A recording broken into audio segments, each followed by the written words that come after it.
This episode is brought to you by 99 Designs. Working with an individual graphic designer has its limitations. Timing is one of them. Want dozens of designs to choose from in just 7 days? Visit 99designs.com/smart and get a $99 power pack of services free. The podcast where we talk to smart people, but not necessarily done by smart people. That is an awesome question. This one goes down probably on one of my top 5. Hey, I like nutrition. I like to eat food. This is the coolest thing ever. We're going to do this forever. I wish I paid more attention in that class. You know, I'm going to be honest, I don't understand that. As a man, I don't get it. Welcome to smartpeoplepodcast.com. What's up, Smart People Podcast listeners? It's that time again. It's contest time. We here at Smart People Podcast are going to be giving away a Kindle Fire HDX 7-inch tablet and 4 $25 Amazon gift cards. All you have to do is head over to smartpeoplepodcast.com, sign up for the newsletter, and anybody that signs up between now and August 3rd will be eligible for the prize. Again, that's one grand prize winner of a Kindle Fire HDX and 4 runner-ups of $25 Amazon gift cards. You'll be notified via the email used to sign up for the newsletter. Good luck, and now on to the show. Hey everybody, welcome to Smart People Podcast, conversations that satisfy your curious mind. I'm Chris Stemp. And I'm John Rojas, and you were just a little excited. A little excited. I think we might have to edit out how many times I say, oh my God, that was awesome. Because I loved this week's guest. He is like one of my heroes. He is, in my eyes, one of the best communicators in a long, long time. And you all have probably seen him. His name is Simon Sinek. He wrote 2 amazing books. Start With Why was his first one. And his most recent one was Leaders Eat Last. And he also has one of the most popular TED Talks of all time and some fantastic talks on 99U, both of which we're going to link to at smartpeoplepodcast.com. Before we dive into the interview today, we just wanted to remind you that if you want to be kept in the loop of all things Smart People Podcast, please head over to the website at smartpeoplepodcast.com. There you can sign up for the newsletter. You can reach out to us via email, tweet us, see what's going on. But please, please, please sign up for that newsletter. We send out some really cool things on there. We give you a little bit of insight to who's coming up on Smart People Podcast. And, you know, it's just a good way to keep in touch with us. So we're going to turn it over here to Simon in a second. If you've been living under a rock and don't know who he is a trained ethnographer and anthropologist most concerned with why people do what they do, why things work the way they work. And he just really gives some good insight into everyday organizational problems, human problems, fantastic stuff. We're going to turn it over now to Simon Sinek.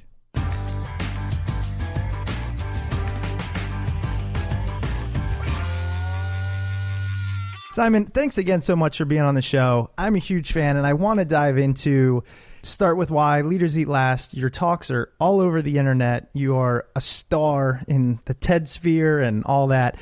But one of the things I'm interested in is how you got to this point. And really, if you could give us a little bit of a background that we might not be able to get from these videos, I'd love to hear it. My journey is an organic one. It started out of pain, to be honest. I had lost my passion for what I was doing, and it was that pursuit that led to the discovery of this thing that I called the why. You know, I met some people, and there's a confluence of events that I sort of learned that every single organization, even our own careers, functioned on these 3 levels: what we do, how we do it, and why we do it.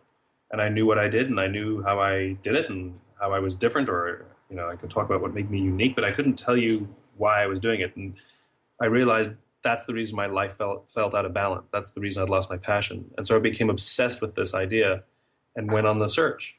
And thank goodness for my sort of background in anthropology and ethnography and sort of trying to understand sort of why people do what they do. And I applied that to myself. Found somebody to help me, take me through a bastardized version of my own process, and came to my why. And it restored my passion to levels I'd never experienced before. It was amazing. And so I did what anybody who finds something beautiful does. We share it with our friends and the people we love. And I told my friends about it. And my friends started making crazy life changes, and they would invite me to their homes to share with their friends. And people just kept inviting me, and I kept saying yes. And people would ask me to help them find their why, and I used to do it for $100 on the side. And things grew organically to the point where I could say, I could stop doing sort of the thing that I used to be doing and start doing all this why stuff, which I loved. And so it was very, very organic. You never hear that story anymore. I mean, so you're telling me just, out of the pure curiosity you were diving in, people found value in what you learned, and it just became this massive business that it is now. And there was not a lot of planning that happened there. Well, I wouldn't call it a business, and we never refer to it as a business. And even behind the scenes, we don't ask, the team never says, what can we do to grow the business? We refer to it as the movement. And we make decisions and talk about, is this good for the movement? How are we going to grow the movement? And so that's how we think about it. So very early on, it became a movement. And we didn't really think about it as a business. I mean, we knew it was a business, but that's not how we thought about it. Because a business makes you think about numbers, and a movement makes you think about literally that, moving, motion. How do you move people? How do you move organizations? How do you move ideas? And that's been the obsession. And quite frankly, when you obsess about one thing, that's sort of where you see the results. I can hear, in my mind, the skepticism of, because I love the whole message. I love what you do. It's more like we're conditioned to look at things from a business perspective, to look at it from the bottom line. Is this going to survive? And so when you hear somebody kind of say, that's not how we do it, and it just sounds too good to be true, what would you say to that? Well, understand why I found myself in my malaise at the first place, which was I wasn't doing very well at quote unquote business. The more I tried to make a business work, the more stressed I became. And that's what caused me to lose my passion in the first place, where my business wasn't growing the way I wanted it to grow. And when I would ask people for advice or go to these conferences on how to build businesses, people gave me good advice, and all I heard was what I was doing wrong or what I wasn't doing. It actually made me feel worse. And so I had to reframe it, because it was the obsession with business that got me in trouble in the first place. Wow. That hits home, because I've kind of started, a business revolving, now I call it a business and it's scary too, but revolving around this mindset of like, it's so difficult to turn, I don't know, your passions and your thoughts and your love into something that sustains you. And we do kind of get beaten down by the difficulty of it. And you just said, let me get back to my why, and then turned it into this movement. Yeah. And it's crazy. Well, and the way we frame things, context really matters. For example, Joshua Bell, you might know the story. Joshua Bell is a very famous concert violinist, and he plays a Stradivarius violin worth millions of dollars. And people will pay hundreds of dollars a ticket to go see him perform at Carnegie Hall and other famous venues around the world. And sort of for fun, as an experiment, he went and opened up his violin case and started playing in the DC Metro, as if he were a busker. Mm-hmm. Now, he's the same world-class violinist, and he's playing on the same multi-million-dollar Stradivarius, but the context was different. Most people didn't know who he was, and here was this, one of the best violinists in the world, and they just throw $1 in and be like, oh, it's nice, he's trying. And so it's not that we just pay for the talent, it's that we pay for the context. Is that it's everything that goes with it. This is why things like branding and story and all of these sort of companies and consultants have made sort of a business and made a living selling, these things called brand or story or whatever they are. It's because the context really, really matters. We buy into the whole story. We buy into the history of something. We buy into the history of Harley Davidson or Chanel. We hear the stories and the folklore of Coco Chanel or Herb Kelleher from Southwest Airlines, and all the stories of Steve Jobs and his beginning. I mean, this is what we're buying into. And so the way we frame something in our own minds has significant impact in the decisions we make and the way we behave. I'll give you another funny example.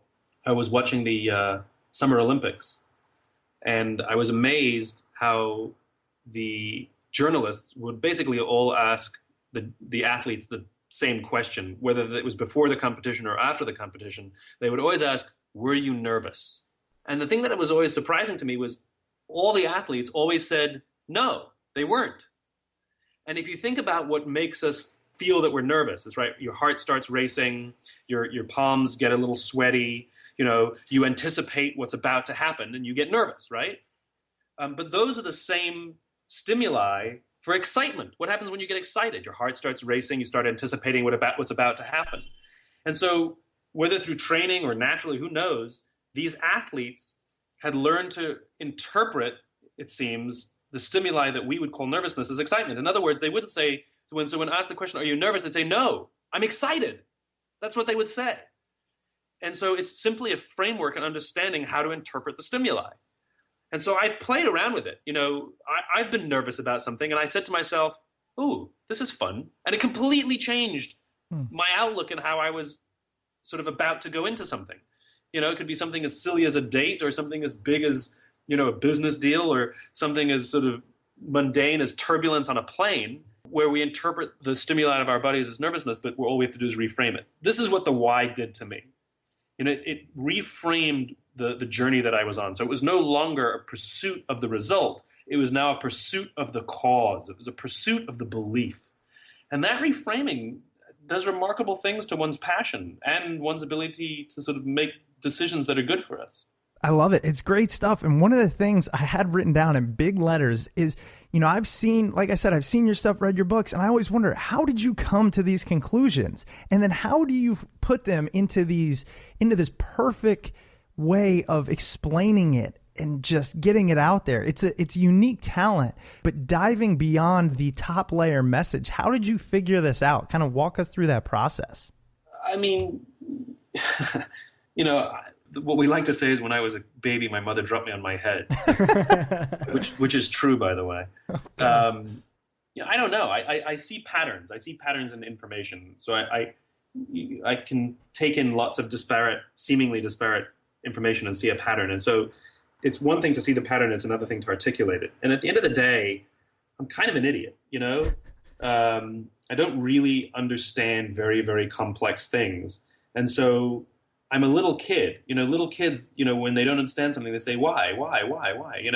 And I tend to ask questions until I understand things, just like a little kid does. And little kids aren't smart, little kids are learning. And so when I hear of something that I don't understand, I want to understand the basis or roots of things so that I understand it. And I re-articulate it for my own benefit in terms so simple that I can understand it. Well, as it turns out, the ability to articulate something in simple terms that I can understand makes it easier for other people to understand too, as it turns out. So I'm no different than anybody else. I'm the same as everybody else. I make observations like we all do. Like, why do we get stressed? Why do we feel passionate? Why is it that some days everything seems to turn to gold, and then other days we can't seem to make it work? And some days we're full of confidence and on top of the world, and other days we can't motivate, we can't. Like, I have the same questions. Well, why does that happen? And it's the pursuit of trying to understand those things and simplify them so that I can understand them are the things that I talk about and write down. Okay, so that's perfect, because one of the things I was thinking is, for example, leaders eat last. And so I can understand, and you tell the story great in your talks about the fighter pilots, and you kick them off that way. And we'll link to that on the website and everything. But so you get that question, but for those of us that aren't ethnographers and anthropologists, how do you study this? How do you get to the problem or the basis of a human action?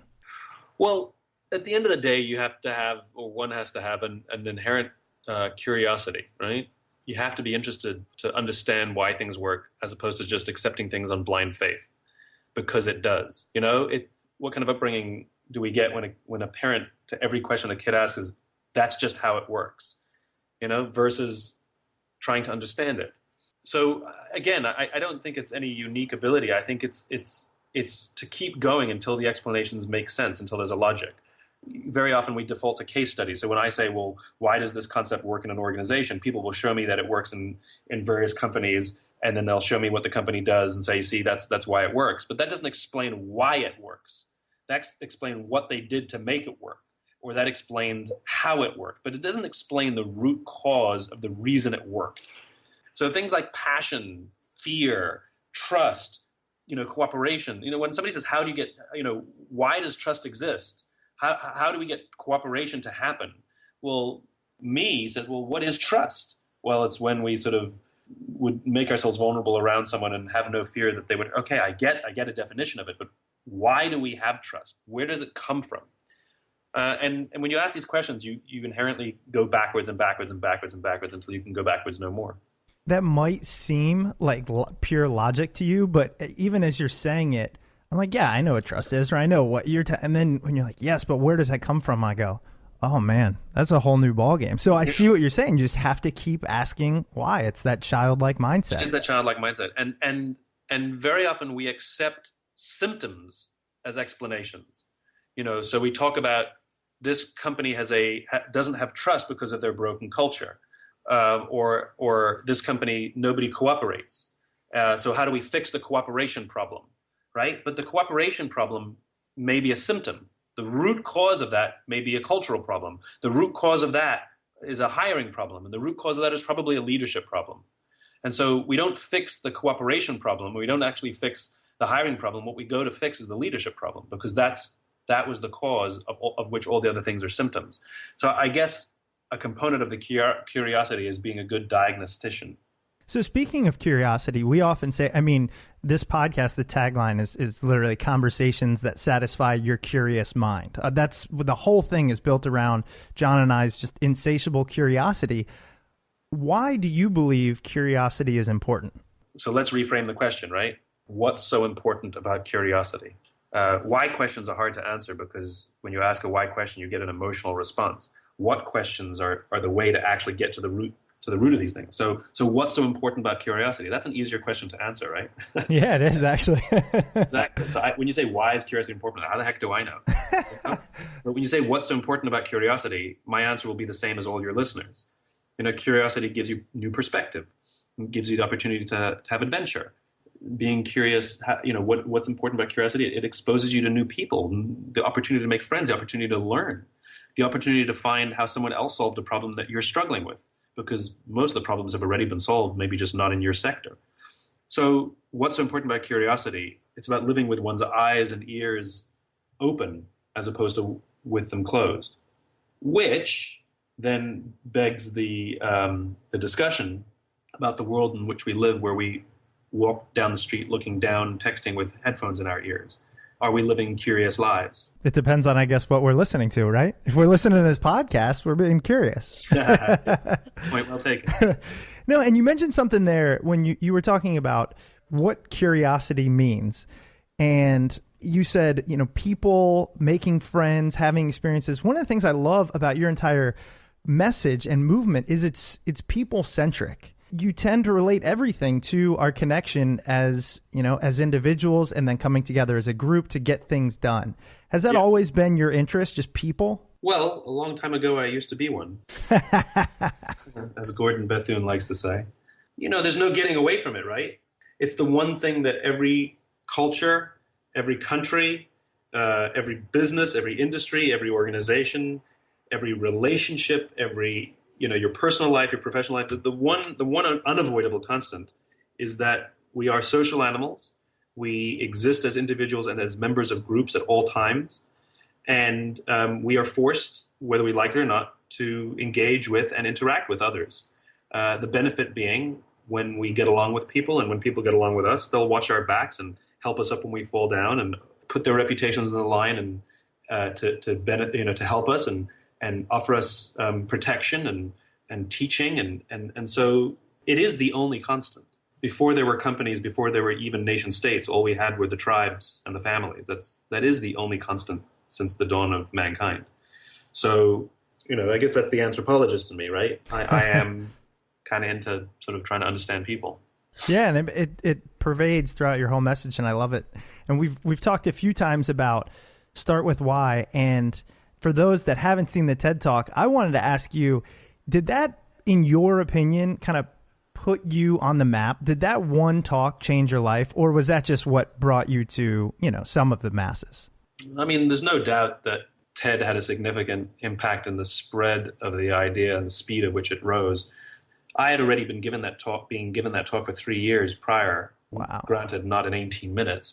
But I had been, and the message was already resonating with a lot of people and was already growing. And it was the growth and resonance of that message that got me the invitation to the TEDx in the first place.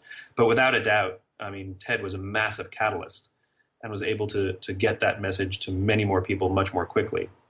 This episode is brought to you by 99 Designs. I talk about branding a lot. It's a term that gets thrown around by all types of people, and you may be wondering what all the gab is about. What is branding anyway?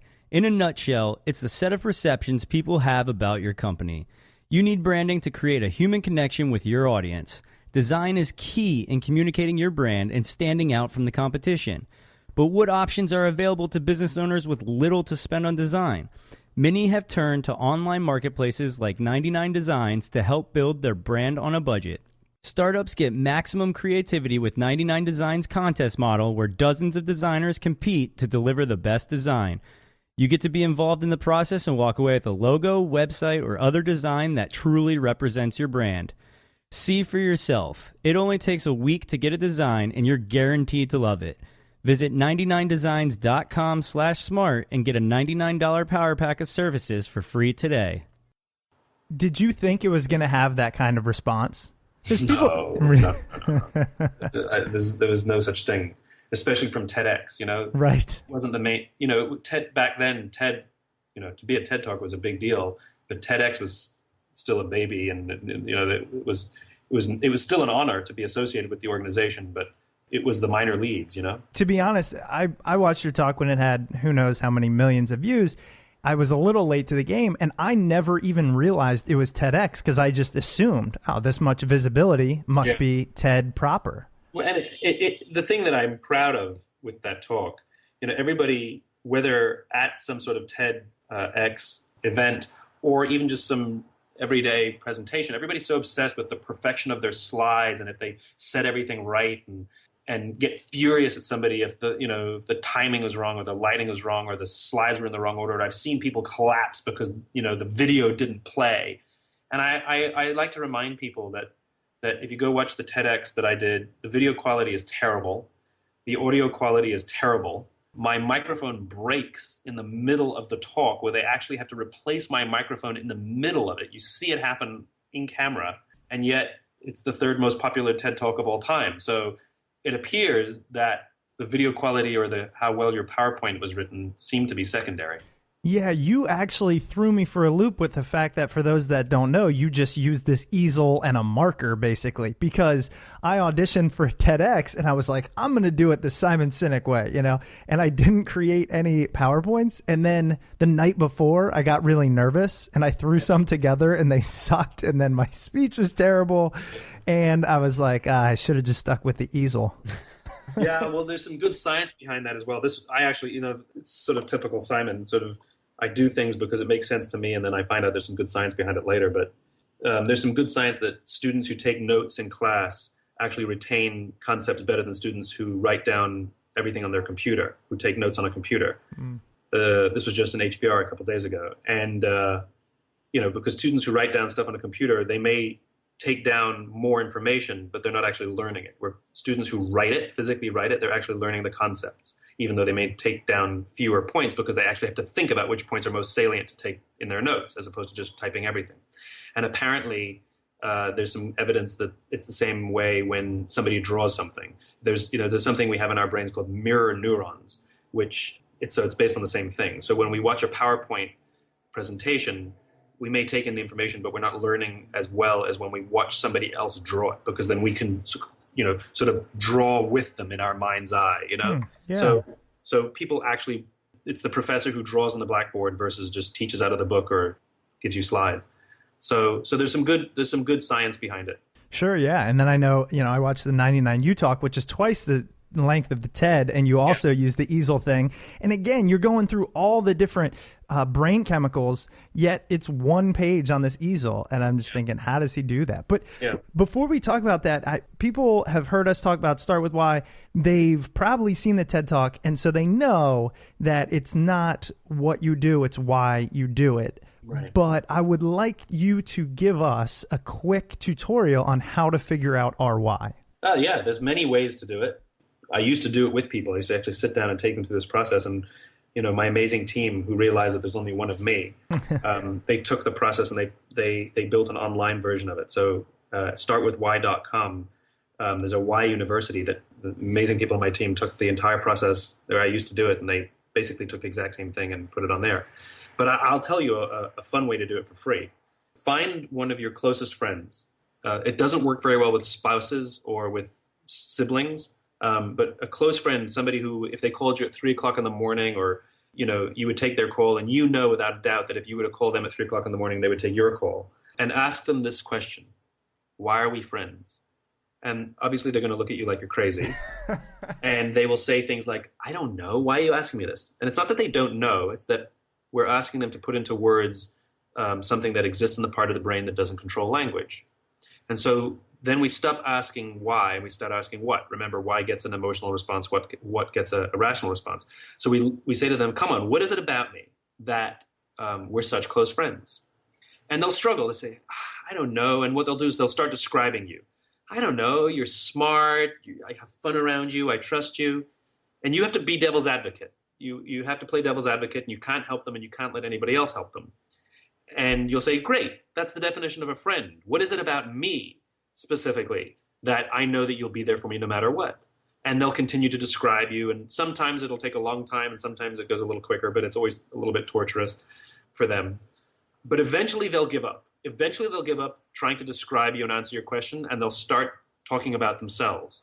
And my friend said to me, I don't know, Simon. All I know is I don't even have to talk to you. I can just be in the same room as you, and I feel inspired. And I got goosebumps. In other words, they'll get to the point where they give up trying to understand you, and they'll articulate some value you have in their lives, and you get the emotional response, whether you get goosebumps or whether you well up. And your friends will probably say exactly the same thing, but if they'll say different things, it'll all mean the same thing. And it's the point where they start describing themselves and you have the emotional response that you've tapped into the why. Because this is the thing that you present and give to the world. This is the reason why you do what you do. It's your purpose, cause, or your belief. It's the purpose you have on this planet, and it's the value you fulfill in people's lives. So when you are true to that purpose, when you're true to yourself, you have great value in people's lives. And when you're not, they quote unquote don't know who you are. And the same goes for organizations, because that's all an organization is. It's a scaled up version of an individual. So all the same rules apply. That was fantastic. I could see John and I just drifting off into thought. Like, we've been friends for a long time, so I'm like, I don't know what I would tell you. I don't even like you that much. No, I'm just kidding. Well, that happens too. So, and the other thing is, you mentioned there at the end, organizations. I love how you turn a lot of your messaging into how it works in an organization. Yeah. Is it to pitch them, or is it because you believe they make the most change? Or I'm just interested. Well, as I said before, one of the paradoxes of being human is we are at all times individuals and members of groups, always, whether it's a family or a church or a company or a baseball team or whatever it is. And the problem is we have these discussions, what should you do? Should you serve the group or should you serve yourself? Well, the answer is yes. It's a paradox. It's a conflict sometimes. And sometimes it causes a stress. Do I sacrifice or do I act selfishly? And the answer is yes. These are hard decisions. This is why it's hard to be human. And so necessarily to discuss what it means to be an individual requires that we talk about what it means when we live in groups as well. And so just as the law understands a corporation as an individual, in some way, shapes, or form, it acts like one as well. The IBM today announced. IBM didn't announce anything. It was somebody who said, hey, we need to get this word out. Somebody wrote a press release. Somebody approved it. And ta-da, IBM announced. There's usually a single person, or at least a group of people who agreed to something. And it becomes the word or the action of the company. What is the device? Metonymy? Is that the literary device where the part represents the whole? I can't remember. Sounds good to me. Anyway. Too many syllables in that word. Right. So, for example, we discussed the character of a human being. Somebody's of good character. Well, the character of an individual scaled up is the culture of a company. So as somebody of strong character, well, they're going to be honest, right? And they're going to act with integrity. This is somebody we would say has strong character. Right? We'd rather work or marry or be friends with people of strong character. Well, guess what? A strong culture is one of honesty and integrity, and people act for the good of each other and not necessarily for the good of themselves. Somebody of strong character would sacrifice sometimes their interests for the good of their friends or their family. We say that person has strong character. Well, it's exactly the same thing. All the same descriptions apply, except we apply them to the group instead of the individual. Wow, that was a great description, and one that I have not heard thus far. So I know we're... Well, a lot of people talk about the importance of a culture in a company, but nobody seems to want to define it. And that's because it's been, I think, so difficult to define. It's easy to just say we should have a good culture.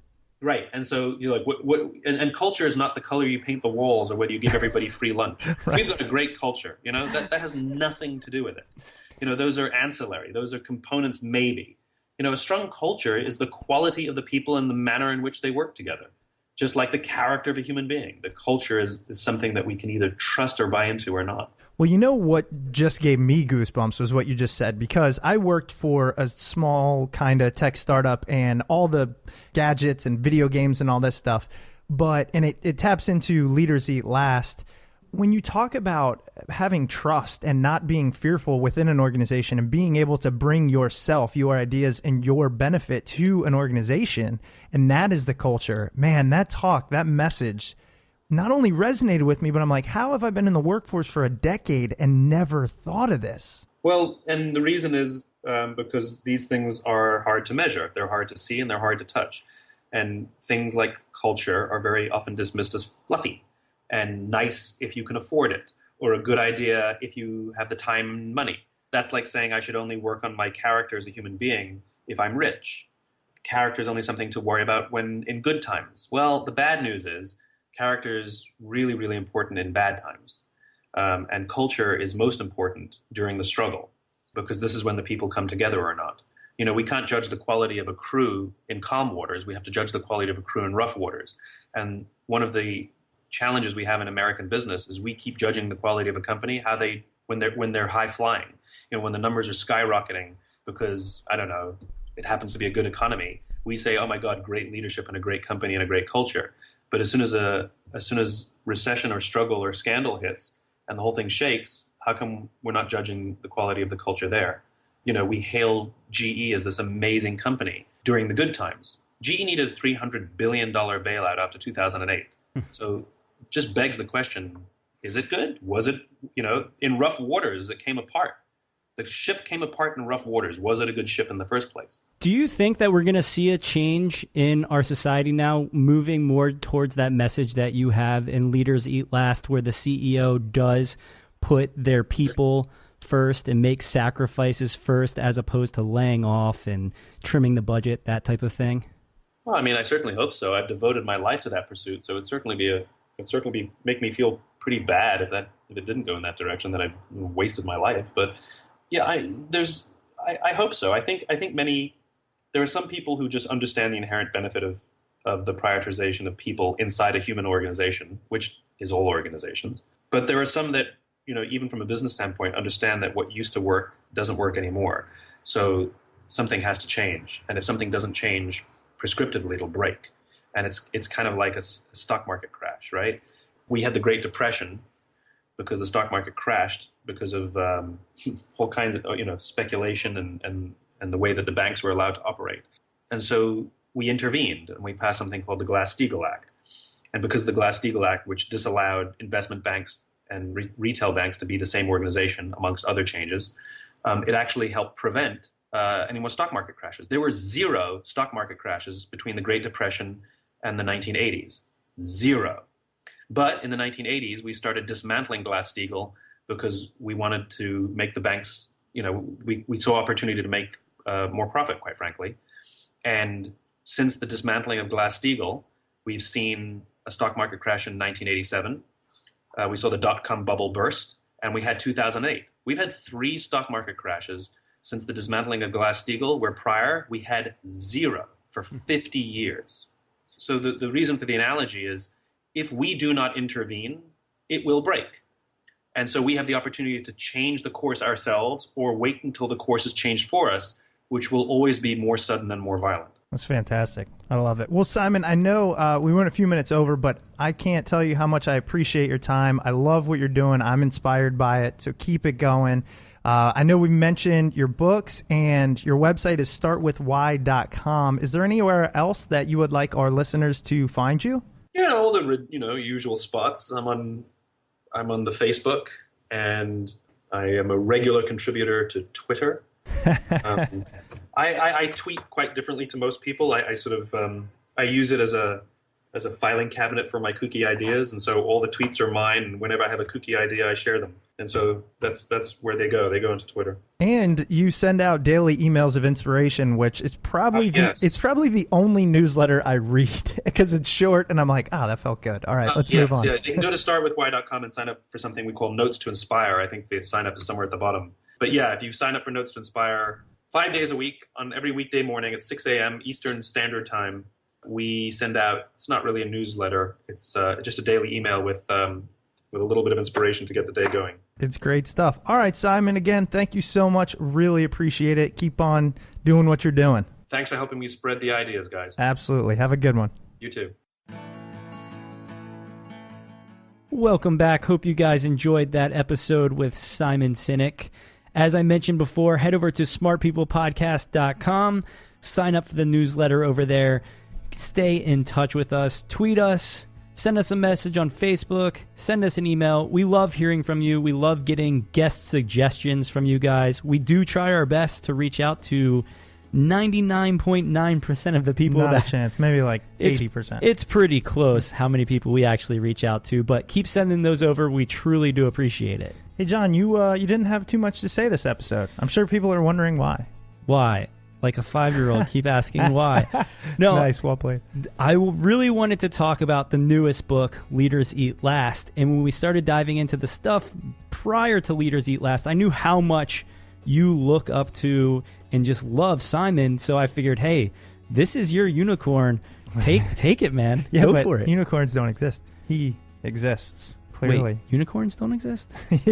Hold on. No, I mean, but think about it, right? The reason I love him so much, and the reason I love his message, okay, I won't say him. I never met the guy before, but he's great to talk to. But is because why, man? That's where this podcast came from. Like my own confusion, your confusion, trying to learn things, asking questions, and then he can say it so well. It was actually tough to interview because he was turning the questions back on me. Oh, I know. I was scared. I was sitting back laughing, and I was like, oh, man, this is really good advice for us in our interview process, too, where he said don't ask certain types of questions. Yeah, but then I couldn't respond to it because I wanted to start with the word why. Exactly, yeah. Well. I could see that. Let us know what you thought, guys. Reach out to us. Tell us. Tweet us. And include Simon on the Twitter thing. He might get back to you, as he mentioned. And we'll talk to you next week. Thanks for listening.